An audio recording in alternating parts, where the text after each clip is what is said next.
Bonjour tout le monde. Donc aujourd'hui, on va parler de la BI, on va faire un tour d'horizon de la BI pour pouvoir définir la BI. Alors pour commencer, je vais vous donner un ensemble de définitions de la BI. On va pointer pourquoi la BI elle est si importante pour l'entreprise, la BI entre le passé, le présent et le futur avant de conclure. Alors, c'est quoi la BI? Vous allez trouver plusieurs définitions qui définissent la BI, mais d'une manière générale, en fait, la BI, c'est quelque chose qui va rendre la business ou l'entreprise intelligente. Parmi les définitions, on pourra dire que la BI est un processus axé sur la technologie pour analyser les données et fournir des informations exploitables.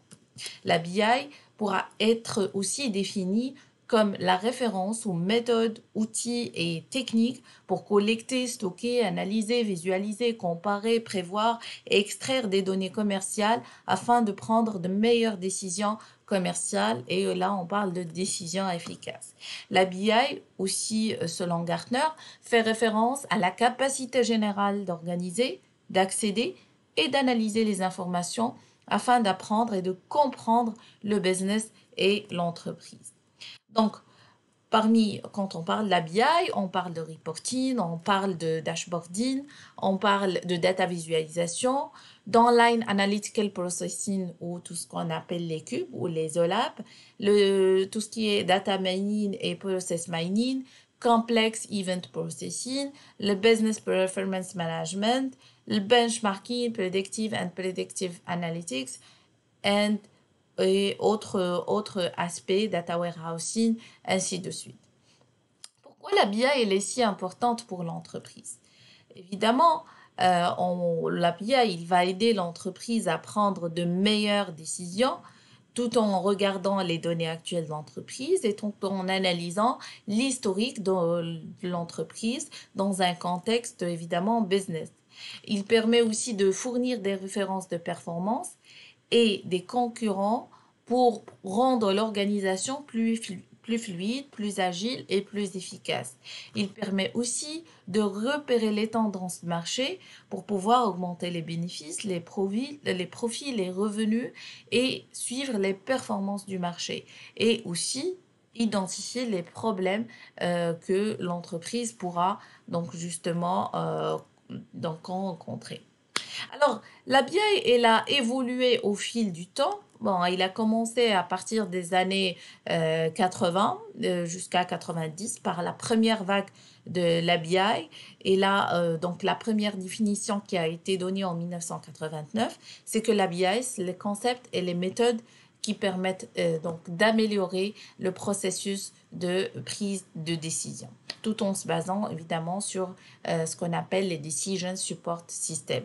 Dans les années 2000, donc ça vient la deuxième génération donc de la BI avec tout ce qui est social media, l'apparition de Facebook, de Twitter et l'évolution en fait des montants ou de la volumétrie de données qu'il faut analyser. Aujourd'hui, on est dans une autre génération de la BI.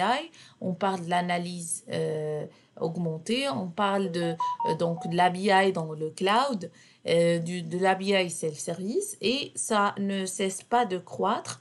Aujourd'hui, on parle d'une BI orientée no-code, ce qui permet aux personnes qui n'ont pas de compétences techniques de faire des analyses, de la BI self-service qui permettent aux utilisateurs métiers de produire leur propre reporting et dashboard et faire leurs analyses d'une manière autonome. Et on parle aussi de data democracy ou de la démocratie des données pour supprimer les obstacles à l'accès à l'information afin que chacun puisse utiliser les données pour prendre des décisions stratégiques. Donc voilà, on a essayé donc de voir rapidement c'est quoi la BI. Donc la définition qu'on pourra retenir, c'est que l'ensemble des technos, méthodes, moyens qui nous permettent d'analyser les données pour la prise de décision. Pourquoi la BI est si importante? Donc justement pour faire des décisions efficaces, identifier les moyens d'augmenter les revenus, ainsi de suite. Et parmi les principales tendances de la BI, il y a la BI no-code, le self-service BI et ce qu'on appelle la data démocratie. Donc, dans les prochaines vidéos, si vous donc je vais parler de tableau de bord, je vais parler de dashboard, décision efficace, de KPI. Donc, n'hésitez pas à nous suivre sur cette chaîne et n'oubliez pas de s'abonner pour recevoir donc la notification sur ces prochaines vidéos. Et merci.